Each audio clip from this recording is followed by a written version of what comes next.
के विरोध में, बराबरी के समर्थन में जो लोग लड़ाई कर रहे थे, उनके बारे में उनको पढ़ने को मिला। और उसी साहित्य में उन्हें गुरु घासीदास जी के बारे में पढ़ने को मिला।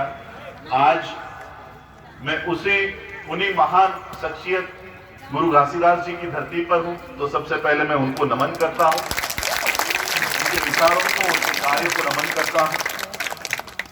और उन्होंने जो नारा दिया, मेरे ख्याल से वो नारा मानके मनके एक बराबर, यानी मानव मानव एक समान। मुझे लगता है बुद्ध के बाद तथा बुद्ध की इस विचारधारा को अलग अलग प्रांतों में अलग अलग नारों से अलग अलग महामानवों ने वो फैलाया, तो तथागत बुद्ध के इस विचार को कि हम सब एक है, इक्वल है, हम सब मानव है, तो इस विचारधारा को मैं नमन करता हूँ। आज इस मुंगेली की धरती पर, मैं आज उनकी धरती पर यहाँ पर आया हूँ, तो सबसे पहले उनके विचारों को नमन करता हूँ कि संविधान से कितने फायदे हुए। तो मैं आपको बाबा साहब के जीवन में जो घटनाएं घटित हुई उससे आज का कंपैरिजन करते हैं, तो हमें इन 72 सालों में हमने कितना बदलाव किया है, यह हम लोगों को जानने को मिलेगा। ये संविधान लागू होने से पहले इस देश में मनु का कानून, मनुस्मृति, ये लागू थी। ये मनुस्मृति पिछले 1200-1500 सालों से इस देश पर लागू थी। और मनु का कानून ऐसा कहता था कि इंसान बराबर नहीं।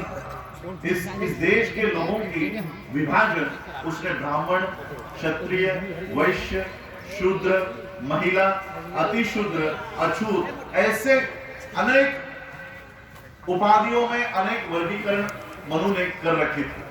और ये कानून, मनु का कानून, ये विधि लिखित था, इसलिए इसे कोई बदल नहीं सकता, ऐसे लिखा गया था। तो पूरे भारत में इस तरह का विभाजन किया गया और इसी कानून व्यवस्था में हमारे पूर्वज जी रहे थे। बाबा साहब भी इसी कानून व्यवस्था में जी रहे थे, उनके पिता के पिता भी इसी कानून में जी रहे थे। आज ऑन एन एवरेज, औसतन अगर हम अपनी जीवन की आयु गिने, तो आज के हालातों में एक व्यक्ति 100 साल की उम्र लेकर जी सकता है, अगर अच्छा जीवन उसे मिला। तो 1200-1500 साल जो हम लोगों ने मनुस्मृति के कानून में बिताए हैं, सोचिए हमारी कितनी पीढ़ियां उस कानून में गुजरी होगी। 1200 डिवाइड बाय 100 कर दो, 2 जीरो यहाँ के निकाल दो, 2 जीरो यहाँ के निकाल दो, तो 12 पीढ़ियां हमारी मनु के कानून में गुजरी होंगी, जी रही होंगी। 12 पीढ़ियां, 12 जनरेशन। और संविधान अभी लागू होकर कितने साल बीत चुके हैं? 72 ईयर्स। अगर 100 साल की किसी एक व्यक्ति की उम्र हम लोग पकड़ते हैं, तो संविधान के कानून में अभी हमारी पहली जनरेशन भी पूरी नहीं हुई है। मनु के कानून में हम 12 पीढ़ियों से जी रहे थे, 12 पीढ़ियों से हम मनु के कानून में जी रहे थे। हालांकि हमारी उम्र 70-100 साल नहीं मिलती हमें, लेकिन फिर भी मैंने पकड़ लिया। हमारी 12 से 15 पीढ़ियां मनु के कानून में जी रही थी। अभी तो हम ये एक पीढ़ी ही बूढ़ी हुई है, और ये नहीं, ये जो बच्चे बैठे हैं, अभी तक इनको संविधान के बारे में पता नहीं है, क्योंकि अभी तक इन्होंने रिजर्वेशन इन सर्विस लिया नहीं है, इन्होंने अभी रिजर्वेशन इन असेंबली पता नहीं है, पार्लियामेंट में रिजर्वेशन लिया नहीं है। यानी संविधान की जो फैसिलिटीज है, ये पीढ़ियां अभी तक उसका उपयोग नहीं कर रही है। अभी तो हम ही लोग, यानी आप ही लोग इस संविधान के दायरे से बाहर आ रहे हो, रिटायरमेंट हो रहे हैं, सर्विस की रिटायरमेंट एज आ गई है। तो जो पीढ़ी अभी तक आई नहीं है, 1200-1500 साल की जो मनुस्मृति है, उसको 72 इयर्स के संविधान से डर लगने लग गया। डर रहे ये लोग। 1200-1500 साल के मनुस्मृति को 70-72 साल के संविधान से आखिर डर लग क्यों रहा है? क्यों ये भाषा? आप तो मैंने सुना होगा, संविधान हटाना चाहिए, नरेंद्र मोदी इस देश के प्रधानमंत्री नया संसद बना रहे हैं, तो नए संसद में नया संविधान होना चाहिए। ये कुछ कुछ बातें आपके कानों पे आई होंगी, पिछले 2-3 महीनों में कानों पर आई होगी। मैं अभी जून जुलाई में उत्तर प्रदेश में मेरा दौरा चल रहा था, वहां पर लखनऊ का कोई अखाड़ा कुछ चलता है, इनका पता नहीं, कोई मांडलेश्वर नाम का बाबा, उसने ये कह दिया था कि नया संविधान अब बनाना चाहिए। अब जिस संविधान को 100 साल भी पूरे नहीं हुए हैं, ऐसे संविधान को हटाने की बातें हो क्यों रही है? और ऐसा क्या था मनुस्मृति में जो ये मनुस्मृति को फिर से लाना चाहते हैं? क्या हुआ? ऐसा क्या? हाँ। मैं इन बच्चों को शायद पता नहीं होगा, इसलिए उनको बताना चाहता हूँ। वीडियो बना रहा हूँ। मनुस्मृति के कानून में हमारे साथ क्या हुआ होता, क्या होता था? बाबा साहब का उदाहरण लेकर बताना चाहूंगा। बाबा साहब जब छोटे थे, बच्चे थे, 4-5 साल के होंगे, उनकी माता भीमाई, उनके माँ का नाम भीमा था, तो भीमाई उनको कहा करते थे। तो माता भीमाई जब बाबा साहब को, यानी छोटे भीमा को, बचपन में बाबा साहब को भीमा नाम से बुलाया जाता था, तो जब छोटे भीमा को कपड़े लेने के लिए बाजार में जाती थी, पूरे पैसे देने के बाद वो दुकान वाला जो कपड़े बेचता है, उसे ये पता था कि ये लोग अछूत है, इनको नए कपड़े पहनने का अधिकार नहीं है, लेकिन इनके पास पैसे हैं तो मुझे तो कपड़े देने पड़ेंगे। तो वो दुकानदार, वो कपड़े वाला क्या करता था, बगल में जो पानी होता था वो पानी पहले जमीन पर डालता था, मट्टी में डालकर पहले उसको कीचड़ बनाता था, और वो नया कपड़ा जो बाबा साहब के लिए उनकी माता खरीद रही थी, वो पहले कीचड़ में गंदा करता था और बाबा साहब के मुंह पर फेंक के देता था। ये था मनुस्मृति का कानून, जिसमें आपको नए कपड़े पहनने का अधिकार नहीं था। उन्हीं बाबा साहब ने ऐसा संविधान दिया कि उन 70 सालों के बाद आज हम सूट बूट टाई कोट में घूमते हैं। ये है बाबा साहब का संविधान, और वो है मनुस्मृति का कानून। मनुस्मृति के कानून में हमको नए कपड़े पहनने का अधिकार भी नहीं था। उसके बाद मनुस्मृति का और एक कानून है। मनुस्मृति के कानून में आपको पानी पीने का अधिकार नहीं है, आपको गाड़ियों में बैठने का अधिकार नहीं है। ये बात मैं बाबा साहब के और एक उदाहरण से आपको बताना चाहता हूं।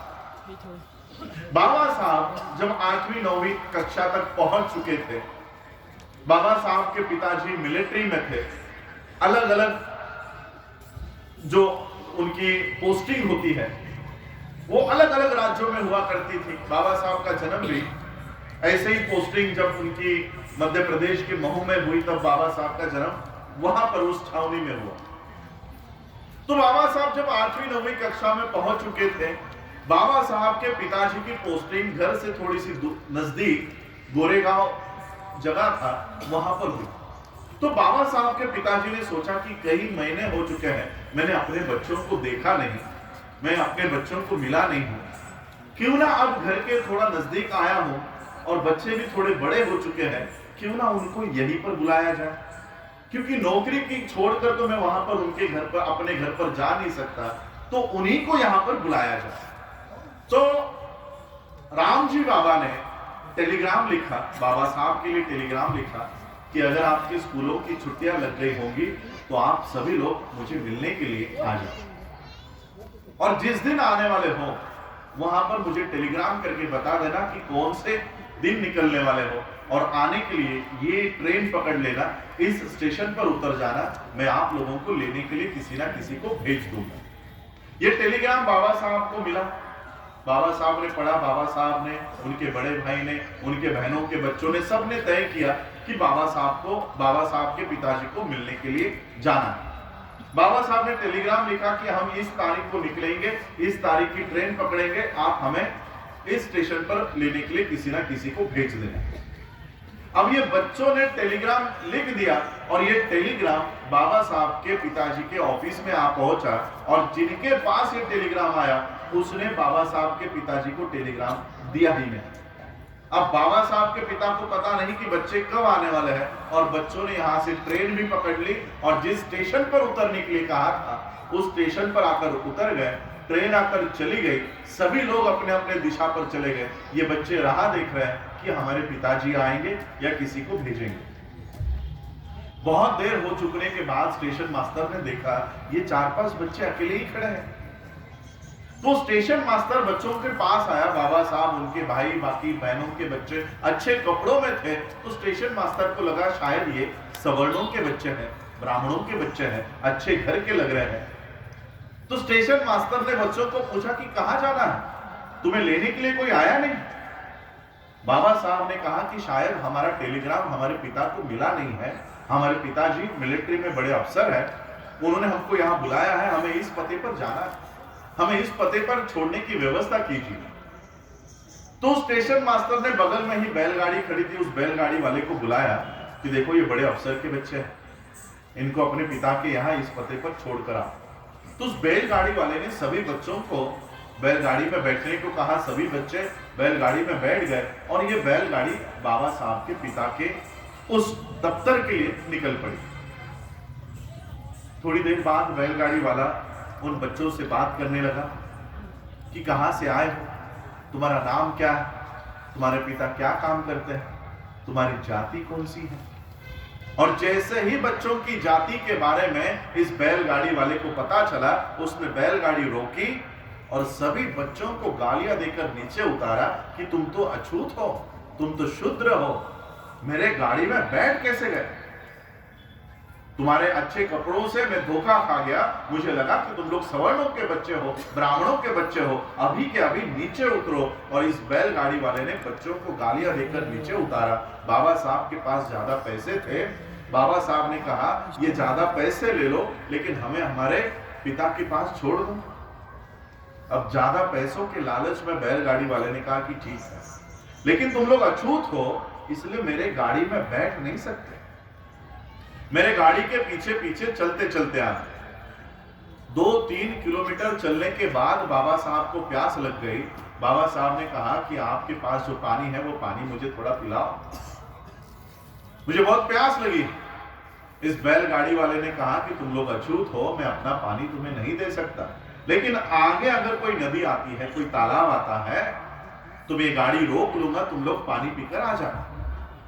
और 2-3 किलोमीटर बाद उस बैलगाड़ी वाले को कुछ पानी दिखाई दिया, उसने गाड़ी रोकी और कहा कि वो देखो आगे कुछ पानी दिखाई दे रहा है। ये बच्चे भागते भागते उस पानी की ओर गए। बाबा साहब ने देखा यहाँ तो सब कीचड़ है, पानी तो इसमें है ही नहीं, लेकिन प्यास लगी थी तो बाबा साहब अंबेडकर जी ने उस कीचड़ को हटाया, मिट्टी मिट्टी हटाई, खुद वो तालाब के ऊपर झुके और वो गंदा पानी बाबा साहब ने, बाकी के बच्चों ने वो पानी पिया। सभी के कपड़े मैले हो गए, मुंह मैले हो गए, मुंह पर कीचड़ लग गया। और फिर और 1-2 किलोमीटर चलने के बाद बाबा साहब अपने पिता के यहाँ पहुंचे। दूर से बाबा साहब के पिता ने देखा ये मेरे बच्चों की क्या हालत हो गई है, ये मेरे बच्चों की क्या हालत हो गई है। बाबा साहब के पिता को यह अंदेशा हो गया कि मेरे बच्चों के साथ क्या हुआ होगा। बाबा साहब भागते भागते अपने पिता की ओर गए, उनको गले से लगाया और रोते रोते बाबा साहब ने पूछा कि हमारे साथ ऐसे क्यों होता है, मुझे बैलगाड़ी में बैठने का अधिकार क्यों नहीं है, मुझे पानी पीने का अधिकार क्यों नहीं है। बाबा साहब के पिता के पास इस सवाल का कोई जवाब नहीं था। बाबा साहब के पिता ने कहा कि इसी व्यवस्था को तुम्हें बदलना है, इसी व्यवस्था को तुम्हें बदलना है। और उसी बच्चे ने जिस बच्चे को बैलगाड़ी से उतार दिया गया था, उसी बच्चे ने जिसको कीचड़ का पानी पीने के लिए मजबूर किया गया था, उसी बच्चे ने इस देश का ही नहीं इस विश्व का सबसे बढ़िया संविधान इस देश को बना के दिया। आज बाबा साहब के संविधान की वजह से ये हम लोग बिस्लरी का पानी पी रहे हैं। ये बाबा साहब की इस 70 साल के संविधान की देन है कि जिन बाबा साहब को कीचड़ का पानी पीने के लिए मजबूर इस देश में मनुस्मृति ने किया था, उसी मनुस्मृति के उस कानून को बाबा साहब ने हटाया। कभी आपके घर में संविधान की कॉपी होगी, संविधान का आर्टिकल पढ़ लेना, संविधान का आर्टिकल 13 बाबा साहब लिखते हैं कि आज ये संविधान लागू होने से पहले इस देश में जितने भी कानून हैं उसमें मनुस्मृति भी आती है। इस देश में जितने भी कानून हैं मैं आज से उसको शून्य घोषित करता हूं। एक लाइन में बाबा साहब अम्बेडकर जी ने 2500 सालों के मनुस्मृति को हमेशा हमेशा के लिए हटा दिया और बाबा साहब के इस संविधान के वजह से जिनको बाबा साहब को बैलगाड़ी से उतार दिया गया था, आज बाबा साहब की वही कौम हवाई जहाज उड़ाने का काम करती है। यह है बाबा साहब का संविधान। और एक घटना मैं आपको बताना चाहता हूं। बाबा साहब जब इस देश में उन्होंने अपनी क्रांति करने के बाद अंग्रेजों के शासन में उनको पीडब्ल्यूडी मिनिस्ट्री मिली। मंत्री होने के बाद पूरे भारत का मुआयना करने का अवसर उनको मिला। और इसी संदर्भ में जब बाबा साहब अन्य जातियों की सारी इंफॉर्मेशन कलेक्ट कर रहे थे, सारे जातियों का मुआयना कर रहे थे, तो इसी काम के लिए महाराष्ट्र के जलगांव जिले में वो इस काम के लिए निकले। एसटी, हमारे यहां पर एसटी चलती है, बस स्टेट ट्रांसपोर्ट की बस होती है। इस स्टेट ट्रांसपोर्ट के बस से बाबा साहब नीचे उतरे और वहां पर बाबा साहब ने देखा कि यहां पर कुछ भीड़ दिखाई दे रही है और कई सारे पुलिस वाले वहां पर खड़े हैं, कई सारे पुलिस। बाबा साहब ने देखा कि पंडाल में कुछ ब्राह्मणों को भोज खिलाया जा रहा है। ब्राह्मण भोज होता है ना, भोजन खिलाया जा रहा है। सारे ब्राह्मण डिसिप्लिन में उनको भोजन खिलाया जा रहा है और उनकी जो प्लेटें होती है, वो प्लेटें जहां पर फेंकी जा रही है वहां पर कई सारे लोग एक दूसरे से झगड़ा कर रहे हैं। बाबा साहब ने ये दृश्य देखा। बाबा साहब ने उन पुलिस वालों को बुलाया। वो पुलिस वाले अफसर को पूछा, ये यहाँ पर क्या चल रहा है, ये इतनी पुलिस यहाँ पर क्यों है? तो उस पुलिस वाले ने बताया कि यहाँ पर ब्राह्मण भोज हर साल होता है, तो हर साल ब्राह्मण भोज के कार्यक्रम की हम लोग यहाँ पर सुरक्षा कर रहे हैं। तो बाबा साहब ने पूछा कि जहां पर ब्राह्मण खाना खा रहा है, आप लोग वहां पर सुरक्षा देने के बजाय जहां पर ये खाना फेंका जा रहा है वहां पर क्यों सुरक्षा दे रहे हो? तो उस पुलिस अफसर ने कहा कि जहां पर ये ब्राह्मण खाना खा रहे हैं वहां पर कोई हाथापाई नहीं होती, लेकिन जहां पर इनका जूठन डाला जा रहा है, इनकी प्लेटें फेंकी जा रही है, वहां पर वो जूठन खाने के लिए वहां के अछूत वहां पर भीड़ इकट्ठा करते हैं, एक दूसरे से लड़ाई लड़ते हैं। और पिछले साल तो इतनी भीड़ हो गई कि ये झूठा खाने के लिए 1-2 लोगों की हत्या भी हो गई, झूठन खाने के लिए। बाबा साहब ने जब इस बात को सुना, बाबा साहब को दुख हुआ कि हमारे लोग झूठन खाने के लिए एक दूसरे से लड़ाई लड़ रहे हैं, मारे जा रहे हैं। और बाबा साहब ने उस समय तय किया कि इस परिस्थिति को बदलूंगा। आज बाबा साहब के उस संविधान के माध्यम से आज हम लोग जो लोग किसी का झूठन खाने के लिए एक दूसरे को मारा करते थे, पीटा करते थे, आज वही समाज आज 5 स्टार होटल में खाना खाता है और अपने प्लेट में झूठन खाता है। यह है बाबा साहब के संविधान के 70 साल के संविधान की देन।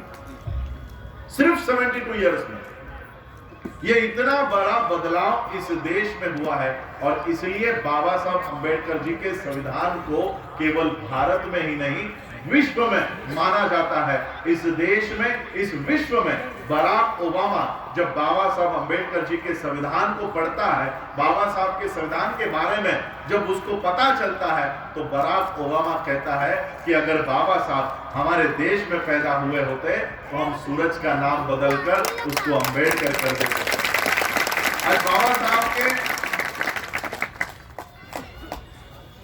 इन अधिकारों के वजह से आज हमें एक अच्छा जीवन यहाँ पर हमारे ये बच्चे देख रहे हैं। आज आप बच्चे, मुझे लगता है स्कूलों में से, स्कूल के यूनिफॉर्म में से ही यहाँ पर आए। शायद बाबा साहब के जीवनी के बारे में हमारे बच्चों को किसी स्कूल में पढ़ाई उनको नहीं मिले। इसलिए कुछ बातें मैं आपको बताना चाहता हूं। आज आप लोग अच्छी बेंच पे बैठते होंगे। बाबा साहब को यह अधिकार नहीं था। बाबा साहब अंबेडकर जी, जब उनके पिता ने उनको स्कूल में दाखिल करवाया, अंग्रेजों की स्कूल थी। अंग्रेजों के स्कूल के बाद जब बाबा साहब अंबेडकर जी के पिता की नौकरी चली गई, तब बाबा साहब को जिन स्कूलों में दाखिल करवाना पड़ा, उन स्कूलों का नियम था कि अछूतों को स्कूल के अंदर बैठने का अधिकार नहीं। बाबा साहब अंबेडकर जी को पूरा जीवन, पूरा उनका स्कूल लाइफ, ये स्कूल के बाहर बैठने का प्रावधान वहां पर था। बाबा साहब अपने पिता से लड़ते थे कि मैं स्कूल नहीं जाऊंगा, वहां पर मुझे बैठने नहीं देते, स्कूल के अंदर नहीं लेते, मुझे किसी सवाल का जवाब भी आता हो तब भी मुझे उसका जवाब देने नहीं देते, मैं ऐसे स्कूल में नहीं जाऊंगा। लेकिन बाबा साहब के पिताजी ने हार नहीं मानी, बाबा साहब को पढ़ाया। बाबा साहब अपने जीवन में लिखते हैं, अपने जीवनी में लिखते हैं कि स्कूल में जब पूछा जाता था, कोई गणित का सवाल पूछा जाता था, और बाबा साहब जब हाथ ऊपर खड़ा कर देते थे, और जब उस शिक्षक को पता नहीं होता था कि ये बच्चा किसका हाथ ऊपर हुआ है, और वो शिक्षक जब बाबा साहब को आमंत्रित करता था कि आओ इसका सवाल, इसका जवाब जो है वो लिखो, जैसे ही बाबा साहब उस ब्लैक बोर्ड की तरफ जाते, पूरा स्कूल खड़ा होता था, पूरा क्लास खड़ा होता था, और उस शिक्षक के पास जाता, टीचर को कहता कि खबरदार अगर इस भिवा ने उस बोर्ड को हाथ लगाया, उस बोर्ड को हाथ लगाया। उस बोर्ड के पीछे, ब्लैक बोर्ड के पीछे हमारे खाने के डिब्बे रखे हुए, टिफिन रखे, अगर इस भिवा ने उस बोर्ड को हाथ लगाया तो हमारे जो डिब्बे हैं वो पॉल्यूट हो जाएंगे, क्या कहते हो आप लोग, अपवित्र हो जाएंगे, अपवित्र हो जाएंगे। और फिर बाबा साहब को जवाब आने के बावजूद भी उस सवाल का जवाब देने की अनुमति नहीं मिली, लेकिन बाबा साहब ने हार नहीं मानी। मैं आज आप बच्चों को बताना चाहूंगा, जितनी भी समस्या आपके सामने है, पढ़ने के लिए किताबें नहीं हो, ट्यूशंस के लिए फीस नहीं हो, फिर भी पढ़ाई नहीं छोड़नी। बाबा साहब के सामने इतनी समस्या थी, लेकिन बाबा साहब ने उस समस्या के ऊपर हल निकाला। बाबा साहब घर पर पढ़ाई करते थे, उनके पिता रात को 2 बजे उनको जगाते थे, 2 बजे से लेकर 5 बजे तक वो पढ़ाई करते थे। और जब बाबा साहब कोलंबिया यूनिवर्सिटी में पढ़ने गए, वहां पर भी बाबा साहब के सामने समस्या थी। खाने के लिए बाबा साहब के पास रोटी नहीं हुआ करती थी। बाबा साहब को बुक पढ़ने के लिए मिले, किताबें पढ़ने के लिए मिले, इसलिए बाबा साहब सबसे पहले उस कोलंबिया यूनिवर्सिटी के लाइब्रेरी में पहुंच जाते। लाइब्रेरियन से भी पहले, लाइब्रेरी से पहले पहुंच जाते, और जब तक वो लाइब्रेरी बंद नहीं होती तब तक बाबा साहब उन किताबों को पढ़ते थे। उस लाइब्रेरी का एक नियम होता था कि अंदर बैठकर खाना नहीं खाना। तो बाबा साहब क्या करते थे, चुप चुप कर एक ब्रेड का टुकड़ा, जो बाबा साहब की जो रूम की मालकिन थी, जहां पर बाबा साहब रहते थे, उसके कॉन्ट्रैक्ट में था कि बाबा साहब को ब्रेकफास्ट उस रूम में मिलेगा। तो बाबा साहब वो ब्रेड का टुकड़ा साथ में लेकर किताबों के पीछे चुप चुप कर खाते थे, ताकि पढ़ाई में व्यत्यय ना आए। बाबा साहब अंबेडकर जी को एक दिन उस लाइब्रेरी ने देखा कि डॉक्टर अंबेडकर, तब तक बाबा साहब डॉक्टर नहीं थे, बाबा साहब अंदर बैठकर कुछ खा रहे। तो लाइब्रेरियन ने बाबा साहब से कहा कि अगर आपको कुछ खाना है तो आप बाहर जाइए, अपना खाना खत्म कीजिए और फिर अंदर आकर पढ़ाई कीजिए, अंदर बैठकर खा नहीं सकते। दूसरे दिन बाबा साहब ने क्या किया होगा, जो एक ब्रेड का टुकड़ा बाबा साहब खाया करते थे, बाबा साहब ने वो लाना बंद कर दिया, लेकिन पढ़ाई करना बंद नहीं किया। बाबा साहब ने इतनी पढ़ाई की, जिस बच्चे को गणित का एक सवाल सॉल्व करने की अनुमति नहीं मिली थी। गणित का एक जवाब देने की अनुमति बाबा साहब को नहीं थी। उसी बच्चे ने इतनी पढ़ाई की कि इस देश को एक सवाल सताने लग गया कि इस देश का संविधान निर्माण करेगा कौन? इस देश का संविधान कौन बनाएगा?